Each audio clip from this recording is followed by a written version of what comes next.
Open Verdict, a play for radio by Lester Powell. At Ashminster today, an open verdict was returned at the inquest on Joan Kendall, the 19-year-old student who was found in the River Ash on Tuesday. It's understood that police are continuing their inquiries. Hotels in the southwest came under fire. Come in, the door isn't locked. Oh, those stairs certainly do test out the old bellows, don't they? Hello, old boy. What can I do for you, then? Does he want to go out? That's the general idea. He usually does about this time. Ah, I figure, then. Good hunting. He does most of his hunting in the bishop's dustbins, I'm afraid. No sense of reverence. I saw your car outside, so I thought I'd just wander up. Nice to see you. And how are things with you, then? Busy? So-so. Belongs to another age, this place, doesn't it, eh? The cathedral, those old lawns, even the rooks don't look contemporary. Are they rooks? Ravens. I didn't realise there were private dwelling places in the close. How did you find it? Through my boss. It's cathedral property and he plays the organ. Does he? I didn't know that. Yes, Mr. Earl is a man of parts. He's a fine photographer. Best in these parts, or so they say. I didn't see you at the inquest. I wasn't called. I thought you would have been. The other detective I talked to, chap with sandy hair... Roy Shields? He said I wouldn't be needed. That was before the autopsy. The autopsy shed a different light on things. You see, there's barely 4 foot of water at low tide below Stevens Bridge where she was found, so the injuries to her head could have been caused by a submerged rock if she threw herself off.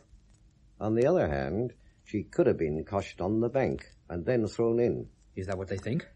There was a certain amount of water in the lungs, but not enough, apparently, to prove drowning. Hamer, how old are you? How old? 32. 33 in November.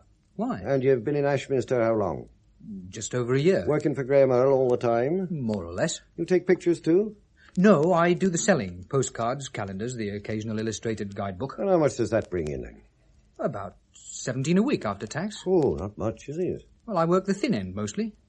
The country areas, village stores, sub-post offices, itsy-bitsy gift shops. Did Joan Kendall pay you?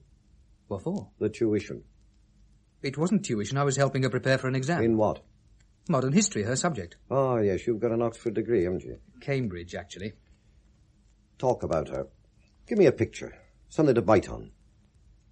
Do I get to ask a question? Of course. Are you here officially? Oh, dear, am I wearing my CID hat? Yes. Well, I'll tell you, I had this case thrown at me unexpectedly, less than 2 hours ago, as a matter of fact. There are people in the town, in the university, who knew her a whole lot better. I know that. Then why start with me? I've got to kick off somewhere, haven't I? Thanks. No. Now, you're a bright lad. You're good with words. Look, Sergeant Piper. Inspector Piper. The heist came through yesterday. Congratulations. Thanks. Now then, you were saying?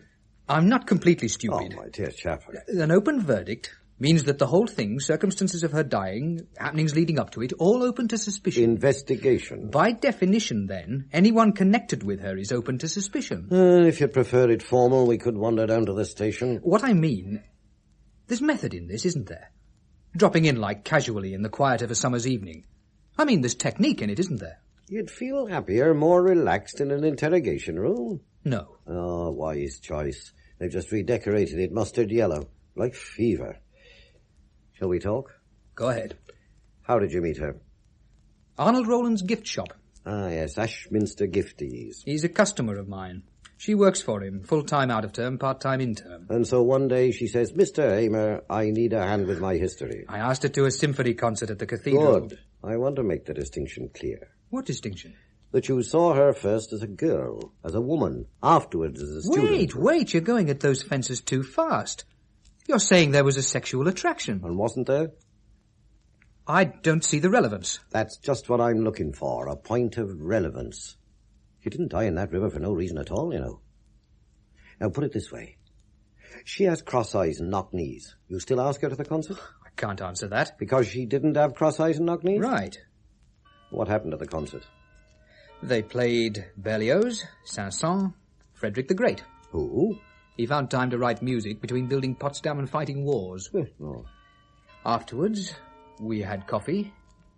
I told her I'd once been a lecturer in modern history, and she told me about this exam and how worried she was about it. I offered to help her. The university provides an adequate tutorial system, would you say? I believe it does, yes. Then did she need your help? What made you think she did? I made her the offer because I wanted to see more of her, Well, didn't that enter into it? Could have done. I liked her. I enjoyed her company. In that case... Hold on. There is, believe it or not, something else in this besides sexual attraction. I have a passion for history. What she offered was an opportunity to indulge it. Just that one passion? If you're asking, did I go to bed with her, the answer is no. She wasn't a virgin, you know. That at least emerged clearly with the autopsy. Is that your point of relevance? Her deflowered state? It could be. This tuition, coaching, whatever, where did it take place? Here. At night? It had to be at night. I'm out of the city most of the day. How many nights a week? 2, 3, it varied. She'd arrive at what time? 9, sometimes later. And you'd work with her till when? That too varied. Now, Hamer, she was seen, and more than once, leaving this flat at 2 o'clock in the morning. All right. Tell me something. Was her death a surprise to you? A surprise? It was a kick in the guts. And knowing her as well as you did, you mean? Slow down. There you go again. My relationship with her wasn't intimate in any sense. She wasn't a girl who talked about herself, or about her relationships with other people, the things that had happened to her. Unusual girl. Now that's where your point of relevance is, so far as it concerned me. What I liked about her, why I enjoyed her company, up to and beyond the horribly immoral hour of 2 o'clock in the morning, was the fact that she wasn't like everyone else, a die-stamping in a miniskirt with long hair. Was she a happy girl? Not exactly, not constantly. Well, who is, even at 19? Especially at 19. Right. I'd say she was a mercurial person. Yeah, up 1 minute and down the next. Of course, at 19, stamina, consistency isn't a common factor. So, we come out for this, do we? She was given to fits of depression. Not depression exactly. Boredom. She was given to great gaping fits of being bored. And that is a common factor at 19. Very much so. But few of them wind up in the river because of it. If you're asking, did I see her as a suicide, I didn't. It could have been that, I suppose, on a sudden impulse. If suicide is a thing of sudden impulse, which I doubt. No, I don't go along with suicide myself. You're serious. Suicide doesn't cart herself into only 4 foot of water. If serious, she'd do her own work on that. Besides, where's the motive? She was a good student, no emotional entanglements, no money troubles. She wasn't all that well off. She had to have a job to make her grant stretch. She had £300 saved up, found in her room in crisp new fivers. Now, that does surprise me.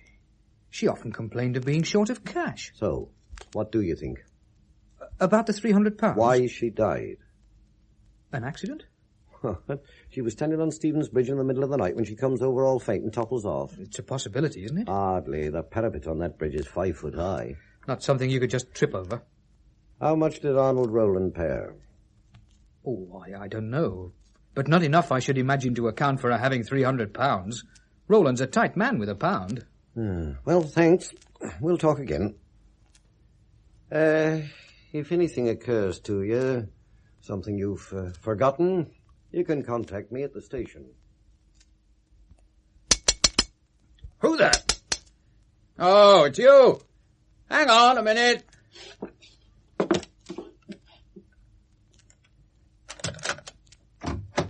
Hello, James. I was passing, saw the light. Checking over the stock for the weekend. Just finished. Another minute and you'd have missed me. Been on my way for a much-needed pint. I'll walk along with you. Fine, fine. Just lock up.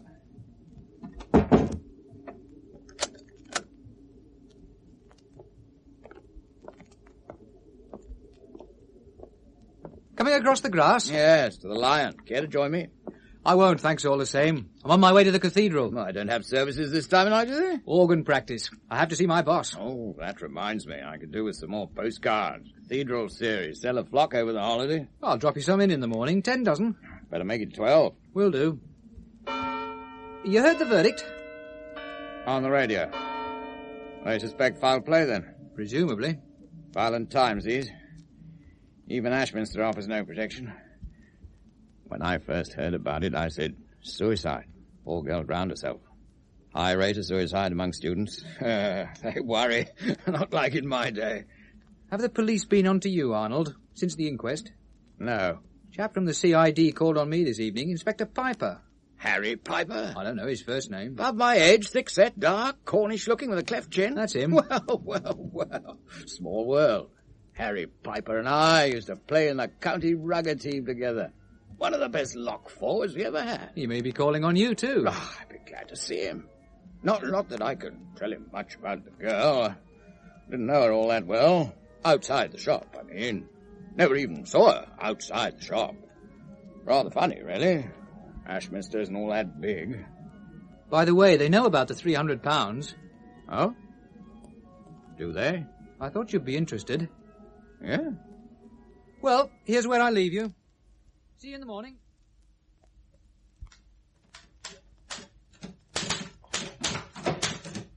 Hey, spare me a moment. Of course, Harry. Come along in. Oh, you look frazzled, don't you? I talked to Hamer. I didn't find him all that wearing, personally. Rather restful, as a matter of fact. I hope I'm not turning into a dirty old man with the advancing years, Roy, but that girl was a doll. She was, even in the mortuary. Now, our boy's 32, 33 in November. He's good-looking, personable in his way, all that. So what's he doing, poring over the history books with her far into the night? Is that all he was doing? Another thing, he's got a good degree, he's bright, quick-witted, no mental handicap as far as anyone can see, so why is he peddling picture postcards for a pittance? Well, I can tell you the way he tells it. The way he told it to me. Right, now, he got married in his last year at Cambridge, got a job in Canada when he came down, history lectureship, University of Ontario. Now, 2 years ago, his wife and child, a boy of 7, were killed when their car was hit by a train at a level crossing. Now, that broke him up. Packed in his job, drifted, got on the bottle, and last year, when his money ran out, he turned up in Ashminster. But why Ashminster? He's not Devonian, is he? No, he comes from somewhere over on the east coast. Why Ashminster is the cathedral. What, a religious retreat, spiritual sanctuary, that kind of thing? To rebuild his life. He's not coming on very fast, is he? Been here a whole year, and he's still only earning £17 a week after tax. The rebuilding wasn't economic, Harry. Obviously not. That's the way he tells it. You don't have to believe it. This girl was a doll, a real doll. I keep coming back to that. And Hamer's interest in her being purely academic. It's feasible. Anything's feasible if you try hard enough.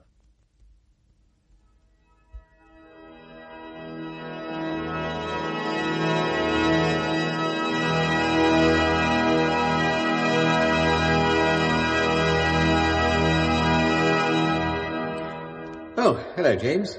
Some climb up here, isn't it? Yes, the last thing an organist needs in this cathedral is a tendency to vertigo. In fact, one fell out of this loft in the 1840s and broke his neck down there on the choir stall. Now, the reason I wanted to see you, James, how do you feel about leaving here? Ashminster? I've just bought a business up in Dudley. Going to give me more scope to do things I want to do, more worthwhile things, more rewarding things. And I need someone to take over the paperwork, administration, sales, promotion, and so forth. You're the ideal man for the job. Thank you. Naturally, there'll be an adjustment in salary, and also there's a roomy flat for you, much better than what you have now. I can't take this in. You're leaving Ashminster? Yes, I'm going to hate it in some ways. So's Mary, but needs must. The boy's education costing more and more every year. I have to expand, James, no choice. What sort of business is it? Photography? A small publishing company. Small, but well-established. Art books, brochures, good-class publicity material. Happened very quickly, didn't it? Very. But it had to happen like that. The present owner's off to the Bahamas. Quick sale or nothing. I had to move with speed. Well, when would you want me to go up there? The day after tomorrow. You did move with speed. I can't leave Ashminster myself for a week or two. Lots of things to be wound up. The flat's fully furnished, James, even down to bed linen. You've only your clothes to pack. It isn't quite as simple as that, Graham. You have no ties here? No, but a commitment. Look, I'll be frank with you, James. I'm relying on you. After all, I've helped you out in the past. When I needed a roof over my head. Now, that's not what it's about, return for favours received. This is good for you, James. It's your chance to rehabilitate yourself? Take your proper place in the world? I can tell you now, but it's often bothered me seeing a man of your calibre hawking postcards. Dudley could be your way back, James. And you're handing it to me on a plate. There's no sentiment. I want you to have the job because I'm convinced you can make a success of it, thereby benefiting me. I can't go, Graham. Why not? What's the commitment? Joan Kendall. Who's she? You met her. Did I? When? 6-7 weeks ago, I brought her to the office. She wanted to change her job. Oh, I remember. Pretty little thing. Isn't she at the university? She's dead. Found in the river last Tuesday. Dead? Oh, yes, she's the girl, the inquest. That's right. But, I don't quite follow. Why are you committed if she drowned herself? Because she didn't drown herself. Oh, I see. Oh, that explains the police car. Yes, I happened to notice it outside your flat while I was talking to the Dean. Are you under suspicion, James? Is that what it is? I'm probably under suspicion, but that isn't the reason for the feeling of commitment. I'm committed because I have to find out whether or not I had a hand in her death, however it happened. Don't you know? I gave her a certain piece of advice, which she followed. If I hadn't given her that advice, if she hadn't done what I suggested, she might be alive today. I don't see you can say that with any certainty. I can't. That's why I have to stay here, until I'm certain, one way or the other. Well, if you say so. I'm sorry. What was the advice, if I may ask? After we talked to you and there was no job going till the end of the summer, I advised her to stay on with Arnold Rowland till then. Well, what does Rowland say about it? Have you talked to him? Well, he isn't a man I know well. He might not understand my reason for wanting to know. I'm not sure I understand it myself. It goes deeper than just the girl. Awful though it was, doesn't it?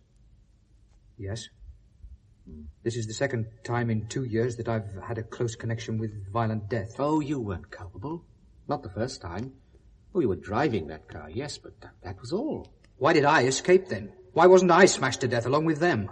God's will. And it was God's will that Joan Kendall should end up in the river? Of course. God's will, or God's punishment. He gives and he takes away. Look, James, I know how you feel. In your place, I'd feel pretty much the same, but with this difference, I should feel that I must do something. Not just sit and search into myself for flaws and weaknesses, asking why has God punished me? Well, here, I might be able to do something. What? I don't know yet. Well, will you do something for me? If I can. Think my proposition over. Sleep on it. All right. Good. Come and see me at lunchtime tomorrow. I'll do that. Aren't you going to stay? I've got a piece of Monteverdi I thought you might like. I want to talk to that detective again. Good night. Good night. Cigarette? No, thanks. I always live on the job at the start of a case. The first 48 hours are vital, given that the thing has complications. If you don't crack it in the first 2 days, your chances diminish sharply. Now then, what have you got for me? I'm not sure it'll help. Try it. After you left me, I talked to Arnold Rowland. What did he have to say? It was more what he didn't say. I mentioned the £300 you found in her room, and he didn't seem in the least surprised. He knew about it, in other words. Maybe he gave it to her? Maybe he did, but why? What for? You said he was a hard man with a pound. I expect you can bear that out. You played rugger with him, didn't you? So, if she went to him and asked him to lend her money... She wouldn't do that. Why not? She's in financial difficulties. She works for him. What's more natural? If she was in money difficulties, had a pressing debt to settle, would she stuff the money in a drawer and leave it there? We found the money under her mattress, not in a drawer. Now, tell me, what makes you so sure she didn't ask Rowland for money? The circumstances. What circumstances? Well, about 6 weeks ago, she told me that she was having trouble with him and asked me to help her find another job. I took her along to Graham Earl, but he didn't have a vacancy, not till the end of the summer. What kind of trouble? Did she specify? She didn't have to. Rowland's a single man. It's obvious what the trouble was. Not necessarily. Still, let's assume that. Rowland makes a play for her. She doesn't fancy him. You can't find her another job, so she goes on working for him. On my advice.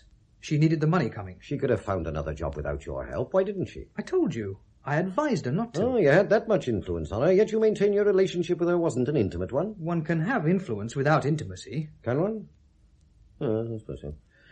Anyway, she takes your advice. Then she runs into difficulties. She has to have £300 in a hurry, so she does a deal with Rowland. No. Why no? I knew her well enough for that. To you, she was honest, straight and pure. Yes. Wouldn't sell herself. No. Not in any circumstances. Not in any circumstances. You're an intelligent fella, Amy. You bristle with brains. Thank you. But in this job, you wouldn't last 5 minutes. You're saying I'm naive? I'm saying you assume a consistency of behavior in people that they don't necessarily have, especially girls of 19. That's saying I'm naive. All right, we won't quibble over a word. Oh, excuse me. Piper? Oh, yes, Roy. What? Yeah, keep him down there for 3 or 4... No, wait. Show him into the interrogation room, will you? That's funny. You know who's here? Roland? You must have thrown a scare into him, and he's come to throw suspicion on you. It's rather funny, don't you think? Hilarious. When I heard you were on the case, Harry, thought I'd come along and have a chat. Without it being official, if you follow me. Oh, I'm glad you did, Arnold. Nice to see you again. It's been a long time. One loses touch. You know how it is. But about it not being official, Arnold, you do know, don't you, that there could be foul play behind all this? Of course. An open verdict. So anything you have to tell me, touching on the girl, that is, has to be official. Well, if you say so. So long as it's understood. If it's how you want it, Harry. It's how I want it. It's how it has to be.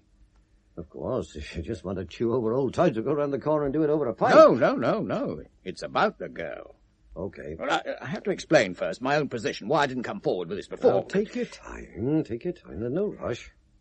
When I first heard about it, I assumed it was suicide, same as everyone else. It was a natural assumption. Was it? Why? Well, she was a moody sort of girl, temperamental. I've had several different accounts of this girl, and they all vary. Well, that's to be expected, of course. Everyone sees things and other people in his own individual way, but what's strange here is that the more I have her explained to me, the shadowier she becomes. No, not mark you that I knew her well. Not outside the shop. Well, how was she in the shop? Well, she wasn't rude to people, customers. Then all? Oh, you'd be surprised. The students who come to me because they have to supplement their grant, you'd think they were doing me a favor. Don't even try. Most of them treat the customers like dirt. Now, she didn't do that. Have to be fair to her. She was willing enough, too, and fairly reliable. But, I don't know. There was something. She was bored? No, not that exactly. Difficult to put your finger on it. Try. Well, she gave me the impression, she did to me at any rate, that selling gifts to tourists was beneath her, peddling grockle fodder. Oh, she was a bit grand, you mean? No, not that exactly. Didn't have a lot of airs and graces like some of the young ladies at the university I've employed. No, she was aloof. I think that's a word. She lived by herself, if you see what I mean. A loner. Exactly. She didn't need people. Self-assured? Yes, very. But this doesn't square with the girl who's driven to end it all in the river, does it? Which is what you thought she did. Well, could have been under pressure, didn't show. Maybe we all. What made you change your mind, Arnold? Change my mind? Well, I take it you don't still think she killed herself. Otherwise you wouldn't be here. No, I don't. Why not? Well, firstly, there's the verdict. The coroner isn't a fool. He must have had good reason for presuming foul play. I heard the verdict. I began to think again, as one would. Of course. So, I started to ask myself questions. Who would want to kill her? And why? Of course, wouldn't have been a chance encounter, lonely place late at night. It wasn't a sex killing, she wasn't interfered with. So then I thought, must have been someone she knew, someone she trusted. Of course, as I say, I didn't know much about her private life, hardly anything. But I did know about James Hamer. Oh. What about him? Well, she spent several nights a week in his flat. All night? Well, I don't know that, not for sure. Shop's just off the close, as you know, and I often saw her on her way through to him. And then if I was up late for any reason, I'd see her coming back, usually around 2 or 3 o'clock in the morning. You weren't watching for her, were you? Spying on her? No, nothing like that. I just happened to see her, that's all. I didn't care what she did with her spare time. He was coaching her for an exam. Well, I didn't think that had any particular significance, her visiting him at night, any connection with what happened, until earlier on tonight, when Hamer came round to the shop. And why did that assume significance? Oh, no, he isn't a friend of mine. Calls on me once every 2 months or so to sell me postcards. Tonight was the very first time he called privately. What did he want? Now, what happened was this. He was on his way to the cathedral, or so he said, so we walked across the close together. I was on our way to the Lion for a noggin, been working late, dressing out, checking stock for the holiday weekend. Now, we talked of this and that, and then just before we parted, he asked me whether I'd heard the verdict at the inquest. I said I had. He asked me whether the police had been to see me. I said no, and he said, they know about the £300. That all? Well, he said it as though he thought I knew about it. Do you? No, double Dutch to me. We found £300 in her room in fivers. Do you think Hamer thought I'd given it to her? Did you? Did I? Hell, I can't afford to make presents of that size to young ladies. Neither can Hamer, that's for sure. I find it most peculiar his assuming that I knew. Didn't you ask him to explain? No, I didn't. Why not? Well, he said it just before we parted. Well, your not asking for an explanation could be considered peculiar too, couldn't it? I mean, if it's rather subtle oddities we're looking for. You're saying I'm making a mountain out of a molehill? Well, it's not much, is it? To build a case on it against Hamer. Oh, I've not tried to cast suspicion on Hamer, Harry. That happened. Puzzled me. Didn't seem to add up. Felt it was my duty to tell you. Oh, I'm grateful. If more people took their civic obligations so seriously, our job would be a whole lot easier. There is one other thing. Yes? Did you know he was thrown out of a college in America for assaulting a girl student? What? No, I didn't know that. Not what you'd call a subtle little oddity, is it? If it's true. Oh, it's true, all right. Found it out in rather a curious way. Shortly after he came to Ashminster and started to work for Graham Earl, he came into the shop and introduced himself. We got chatting, and he happened to mention that he'd taught history in a woman's college in Utica, New York, after he left the university in Canada. It so happens that a friend of mine, a Dr. Faber, an antiquarian, lives in Utica. So, in my next letter to him, I mentioned this, and he wrote back and said there'd been a big scandal about Hamer.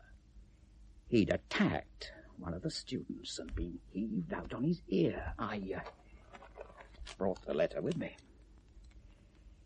Can you leave this with me, Arnold? Oh, of course, keep it as long as you like. As I say, Harry, I ought to come forward with this before, but until I heard the verdict, I really didn't see the point. I'm very glad, James. More than I can say. I don't think I was myself last night. Probably thrown by the detective. He's a very agile questioner. I'm afraid I talked a lot of nonsense. Oh, no, I wouldn't say that. What you said about feeling yourself committed made a certain amount of sense in the spiritual way. One of my troubles, a thorny one, is an acute inability to make up my mind, take a decision, ever since that happened in Canada. Yeah. Even the simplest decision, like what to have for breakfast. Yes, that's very often a post-shock symptom. So they tell me. But sometimes, when it's very bad, when something's sprung on me, like last night, and I have to say yes or no, there and then, I start scurrying about in my head like a blind mouse. I have the sensation that I'm going out of my mind. Oh, you're not going out of your mind. You've made the right decision. Oh, I'm sure of it. Dudley's the right thing for you, the way out of all your difficulties. I'm convinced of it. Now, when shall I take off? When you like. Soon as maybe. How long will it take you to pack? Oh, I'm already packed. My worldly possessions don't go beyond a couple of suitcases. All I have to do now is get a travelling basket for the cat. You can leave this afternoon, then? There's only the lease of the flat. Oh, I'll take care of that. Thanks. That's a great help. Do you need any money? Well, by the time I've paid for the basket and fed myself on the way and... Well, tell Rose to give you £25 out of petty cash. Now, I better fill you in on some of the details, what to look for when you're checking through the inventory. Morning, Roy. You look rough. Oh, I didn't get to bed till past 3. I'm still asleep. Well, this should wake you up. The first real breakthrough. Oh, what's this?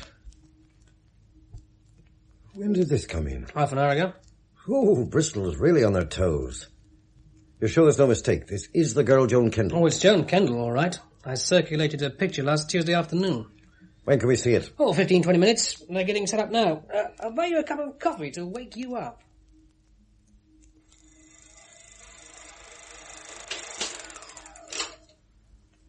Lights, Constable. Right, sir.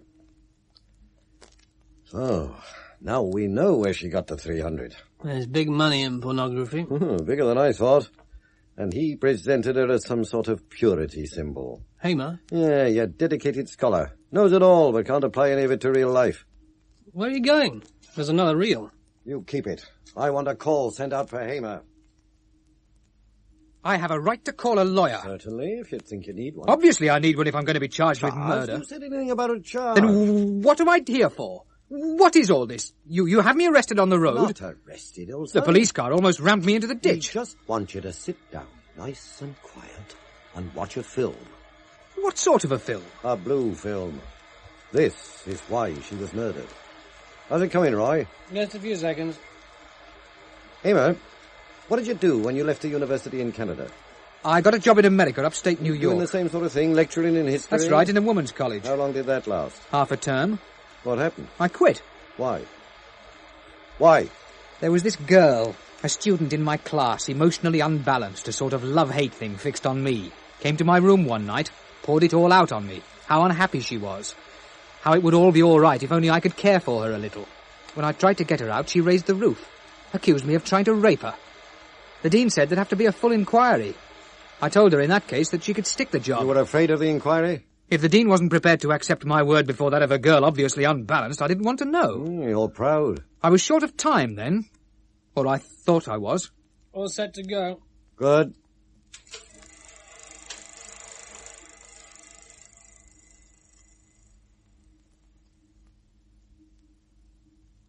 Well, what did you think of that? I think that without any doubt at all, it was the most revolting thing I've ever seen in my entire life. Oh. You saw nothing artistic in it? Is that what the creep who made it claims? We don't know the creep who made it, but we thought you might, being in the business. Now, look, I sell picture postcards and calendars, nothing to do with pornography. Where did you get it? One of those ironic little quirks I was telling you about. Bristol had a tip-off that a pot party was coming up in a private club. They raided it and found this movie instead. Someone saw it and murdered her. You know that? You have a better idea? Well, no, not offhand. So we start at square one. The creep who made the film. Shouldn't be too difficult to find him, should it? You'd say it was a professional job, would you? The camera work? Oh, for sure. There was no mug behind that camera. There must be hundreds of professional photographers, even in this neck of the woods. Also, it could have been shot anywhere, and so that adds... It was shot down here, on the moor. Huh? In the exterior sequences, you get a clear view of Craig Tor. And how about the cottage? Did you recognize that too? No, I didn't. Are you sure? Certain. Look, can't the people in Bristol help? The people who run the club? All they get's a phone number to call, and that's changed each time. Yeah, and there's a code. The film's delivered and collected after dark so that nobody gets a good look at the carrier. Amo, are you sure? You work around photography. Doesn't a cameraman, a director, leave his handwriting on a film so that the initiated at least can spot it? I don't know who made it, I told you. But I do know this. He doesn't deserve to be alive. Oh, I don't know about that. Is he any more to blame than the people who pay for it? This load of filth resulted in someone's murder. The girl didn't have to be in it. All right. You made the point. I'm naive. She was nothing but a little whore after all. Can I go now? Where were you in the early hours of Monday morning? Asleep. I can't prove it, though. My cat doesn't speak English. Well, what do we do now? The long, tedious haul again. Start checking, like he says. All the photographers in the area and... Get a blow-up of that cottage and trace the owner. Plod, plod, plod, Roy. It'll get you there in the end. He isn't here. He's over in the cathedral rehearsing for Tuesday's recital. When do you expect him back? Oh, he's not coming back. I thought you were in Dudley. Rose, you have charge of all the accounts, don't you? Well, not all of them. I do the day book and the petty cash. How about the models? How are they paid? We don't use many. When it's an advertising or publicity job, the agency send their own models. But when we do use them, who pays them? Well, I do as a rule. By cheque or cash? However they want it, cash more often. Rose, suppose Mr. Earle wanted to make an exceptionally large payment by cash. Yes. Would you go to the bank and draw it for him? Well, like as not, I would. And there'd be a record of it? Oh, yes, we have to keep records for the tax. Rose, do you recall drawing out £300 for him? £300? Oh, I don't think so. Oh, when exactly? 6 or 7 weeks ago. No, I'd remember a sum as big as that. Suppose he drew it out. Would you have a record? If he drew it out on the office account. And if he drew it on his private account? Well, he has a separate book for that. And where's that kept? In his desk. Rose, I want you to do something for me. A very special favour.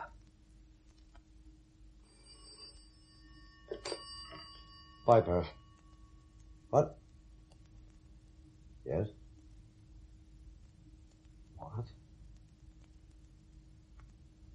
Right, thanks. All right. I'll go down there. Get the car out at once. Roy? Yes? You can drop everything. What's happened? The case just came to an end. Arnold Rowland shot himself. When? A few minutes ago. Some kids playing near the rugby ground saw a red coupe drive up, and a man get out and go into the changing rooms. It appears he was carrying a tape recorder. Sometime later on, they heard a shot. They told a milkman and he phoned in. The thing that made the kid stop and stare was that the man who went into the changing room was all tricked out in football togs. County jersey, boots, the lot. He was even carrying a scrum cap. I don't want anybody coming in, Sergeant. Very good, sir. I don't see anything. Over here. See?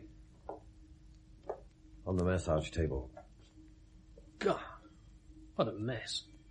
I suppose this is what you could call a ritual suicide. Why? Why did he shoot himself? Wild elaboration. Getting into his football gear and laying himself out like this. Here. Yes, perhaps that's the saddest part of the whole thing. Suppose he wanted at the end to go back to the days when life was good. When he wore that jersey on Saturday afternoons and the crowd roared and he saw himself a hero, a man among men. Ay, poor old Rolly. Well, at least he tidied up all nice and neat for us. No doubt he left all we want to know on this tape. Switch it on, Roy. It's funny. These are the last words I'm going to speak on this earth. And yet now I'm sitting here, in front of the mic.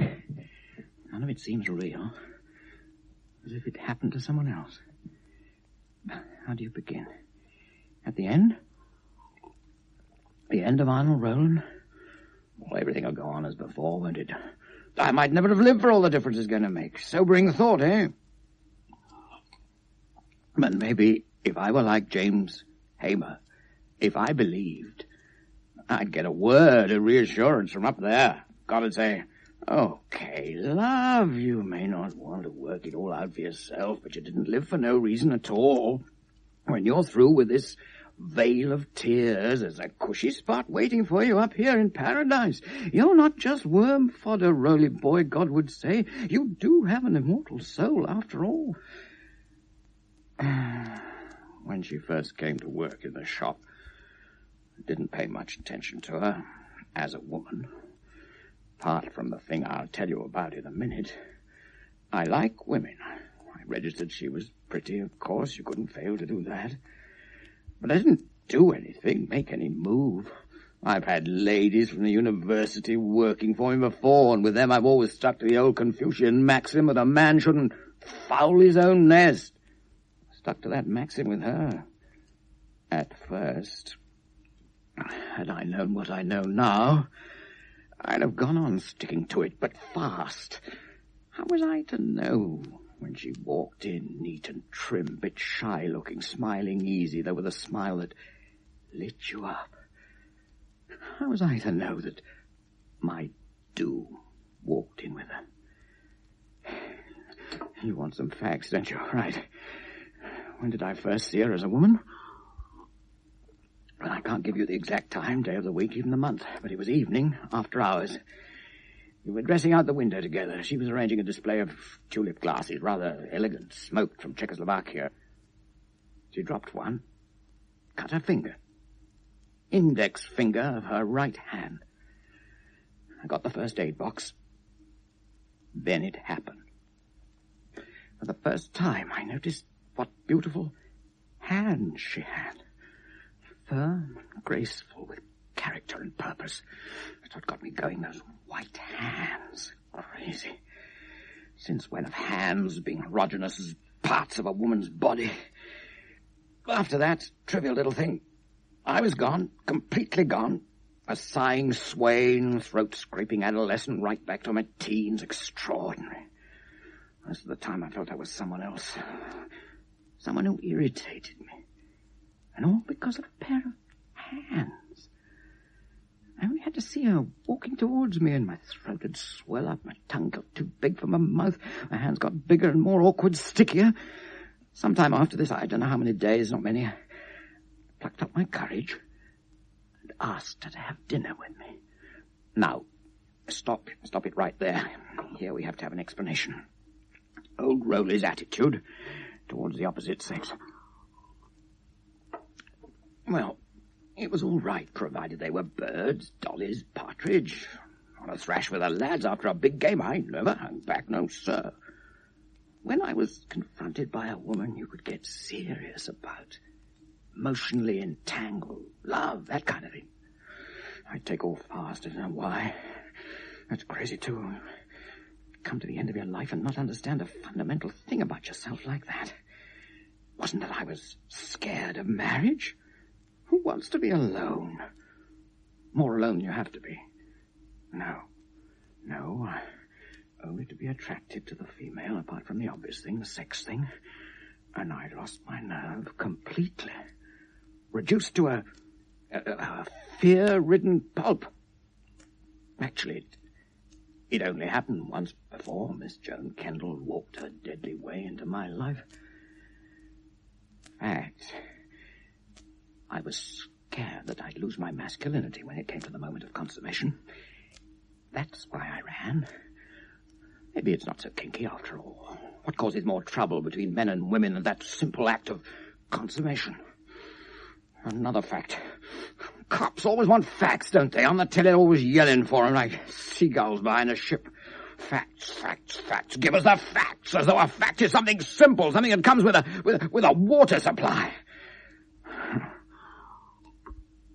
The fact that I told her that night. Took her to one of those she places on the edge of the moor where they have candlelight and bring the chafing dishes to the table. Cost me £9. Primed by a bottle and 3/4 of Niersteiner Domtal. She could only manage a quarter. I told her the whole bit. Just how it was with me. The fear, the whole works. And what does she do then? After I put it all on the line for her.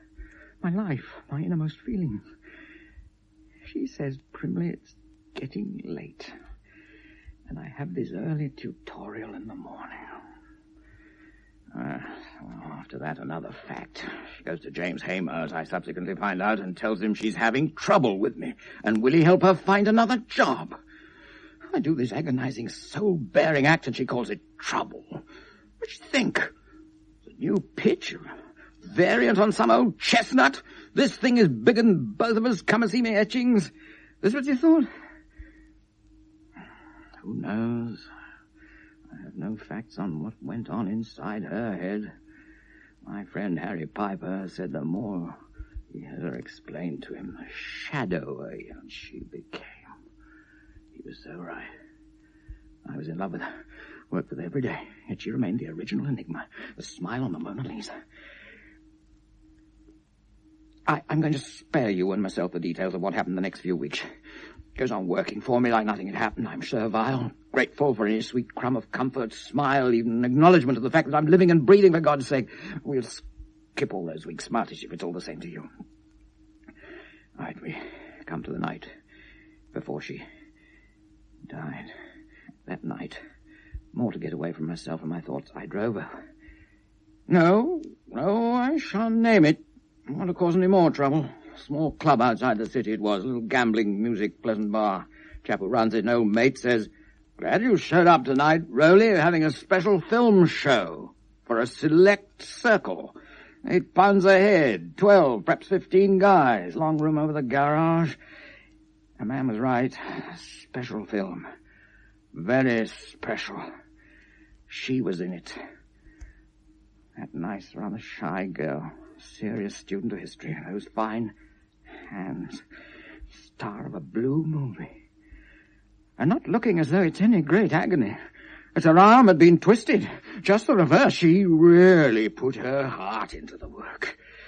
And that's how she got the 300 quid. Next night, I wait for her in the close under that big copper beech. She comes out of Hamer's after midnight. Stop her. She's tired. Has an early lecture. Won't it keep till the afternoon? It won't keep till the afternoon. So we walk through the sleeping streets, and presently we're on Stephen's Meadow. And I tell her about the film. I tell her what it does to me. I say, you can imagine how I felt, what I suffered. Seeing the girl you're in love with, want to marry, doing those things up there on the screen in front of a group of sweaty-faced men. You know what she did? She laughed at me. Like it was the funniest thing she'd ever heard. I went berserk. There was a large stone. Afterwards,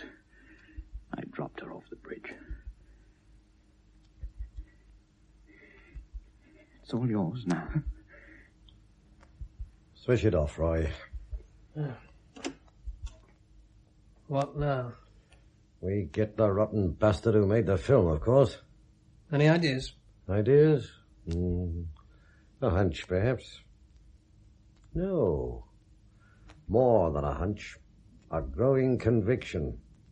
Wonder why I didn't think of it before. Graham Earl. Graham Earl, pillar of the cathedral, one of Ashminster's leading and most respected citizens. Charlie Peace played the organ. Boy, Dr. Crippen was highly respected. Hamer took her to Earl for a job. He told her no. But he saw his chance. Chance to up the market value of his product. Fresh-looking young girl, college student, instead of the beat-up old call lady they usually get in a porn movie. Oh, yes, I can see it. Later, Earl makes his approach, privately, not in the office, where nobody knows. He puts it to her. No real harm in it, Ducky. An artistic effort. Better to show people making love than making war. And there's 300 lovely big smackers in it for you. Well, if he did that, if it was Earl, he's a whole lot better a judge of character than Hamer. And that, my friend, wouldn't be difficult. Now, we'll go along and have a little talk with Mr. Earl. It could be very revealing. Very revealing indeed.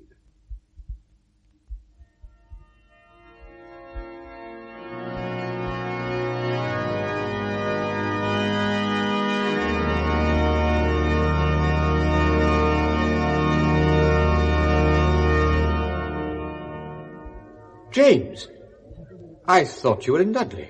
I'll get to the point, Earl. For a whole year, I've hated your guts. Sometimes it's been so intense it's been like a pain. Are you drunk? I've hated you because you're the most loathsome of all things, a hypocrite. No. Mealy-mouthed but slimy. Serving your God, but making it pay off big. Friend of the dean and chapter and taking the old payola. What? Choir groups, school groups, the Plushio weddings, the Christian photographer. Look, if you think I've got You're time working to on me restore- too, don't you? Chap down on his luck, needs a place to live. You can help. Bit of Christian charity. An attic in the close. Cathedral property. You know how to fix it. For me. Oh, you get the lease and sublet it to me for 30% more than you pay for it. Oh, this is absurd. I know, Earl. I've known a long time. The hatred I've had all these months is nothing to what I feel now, since I've seen that load of photographic filth you no doubt made a packet out of. What are you talking about? I have proof. The facts. I recognize the flowing Bergman-esque style. You're a damn good cameraman, I'll give you that. I also recognize that little hideaway of yours on the moor. You got a little careless there, Earl, letting that be seen so clearly. This is proof. This is proof. Well, what are you going to do with it? Give it to the police? Oh, James, let's talk this out like rational men. If I hadn't accepted the commission to make that film... Somebody else would have done it. Well, of course. The standard get-out clause. Everyone uses it, the Fifth Amendment. I had to have the money. Ah. Yes, I was pushed. Soaring cost of living, 2 sons at university. I had no room for manoeuvre. You had to have a new business in Dudley. The only way I could meet my obligations. What's so wrong, so hypocritical in meeting one's obligations? Is that what you were getting me into, a pornography factory in Dudley? No. I bought the business out of the proceeds of the film. And other films like it. All right, but that was my last. From now on, you were going to play it clean. I've no need to take the risk. The pressure's off. Look at this realistically, James. Lift your head from the history books. People are different today. Their needs are different. As the young say, better show making love than making war. Is that how you pitched it to her, in those words? Well, what difference does it make? The difference it makes, Earl, is that the girl is dead. The difference that it makes is that the girl was murdered. Yeah, but not because of the film. Certainly because of the film. A matter of days after this revolting epic is finished, she's pulled out of the river. Coincidence? We're being rational. Of course she was killed because of the film. Do you know that for a fact? I don't know the details. I don't know the person who bashed You in her don't head. even know for sure that it was murder. For all you know, it could have been suicide. She drowns herself in an excess of shame at what she'd done. Earl, I saw that film less than an hour ago. Well, then you know she wasn't worth bothering about. You know she had no more moral sense than a... What are you doing? I'm going to throw you out of this loft. You're out of your mind. Let me go. It was enough to kill that organist in the 1840s. There's people down there. Witnesses. Over you go. Help! Help! Help! Help! Over you go. Let go of him, Hamer. Out of the way! Don't be a fool, I tell you! Oh! Sorry about that. Why the hell couldn't you leave it be? Oh, boy, you pack a punch. All right. Winded. Sit down. Mr. Earl, we have certain information about the making and distribution of a pornographic film. Now, look, you can't believe all Hamer says, and I can explain it anyway. True, it was my cottage on the... You shot the film in your cottage, yes? I'm not saying anything. You've already said a mouthful. Yeah, I was unnerved. This man was trying to kill me. Why? Take Mr. Earl to the office, will you? I say nothing without my lawyer. You'll have your lawyer. Mr. Earl. All right. But you're making a mistake. You'll hear more about it. I can promise you that. All right, Hamer. Why did you have to butt in? Butting in is my business. Why couldn't you let me throw him over? And what good would that have done you? He killed the girl. But for him, she'd be alive now. That is not the literal fact of the matter. The literal fact of the matter is that Arnold Rowland killed her. You know that for a fact? Positive. He shot himself an hour ago and left a confession on a tape recording. Oh, God. He wanted to marry her. He saw the movie at a stag party. When he texted her with it, she laughed. That drove him over the edge. Something else Earl has to answer for. Yes. How will he answer for it? Now, Hamer, you've had a university education. You know we don't make the laws. What'll he get? A few months? If that. I'll get him when he comes out. Let's have that one again. I'll get him when he comes out. No, you won't. Yes, I will. I'm not just shooting my mouth You off. won't do anything like that, Hamer. You're pretty short on common, but you're not a complete nit. All right, you tell me. You're the realist, the one who knows the full score. All right. He's vermin. But you destroy him and you spend the next 10 years in prison. That proves anything? Look, I had a hand in this too, you know. I led the girl to her death. Oh, now, how the blue blazes did you come to work that out? I took her to his office. I advised her to stay on with Rowland. You're determined to get in on the act, aren't you? Get a chunk of the action. You just have to be guilty, don't you? Maybe you led your wife and child to their death. I was driving the car. You see what I mean? You have to hog the action. Now, listen, boy, I didn't know your lady wife or your little boy. But I do know about Miss Joan Kendall. Now, listen, short course, but packed, as you might say.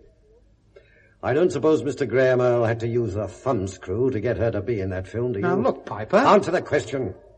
Well, no, but... And as to her modesty being outraged, her virtue embarrassed by the honest, if somewhat bucolic attentions of poor old Rowley. When he told her he'd seen her in that movie, she laughed. There is a moral issue. Will you listen to me? She laughed at him, Hamer. She laughed in his face. That doesn't exonerate Earl. Not in my eyes. Listen, you. You're not going to exonerate or unexonerate anybody. You're going to get back in line. You're going to stop carrying on like something out of Edwin Drood, that ridiculous Gothic bit brooding under the eaves and gazing with sickly eye at the old cathedral and talking about spiritual rebirth and all that manure. Is that what you think? I'll get him when he comes out. What kind of cheap line's that? Well, it's not out of Edwin Drood. Stop feeling sorry for yourself for a start.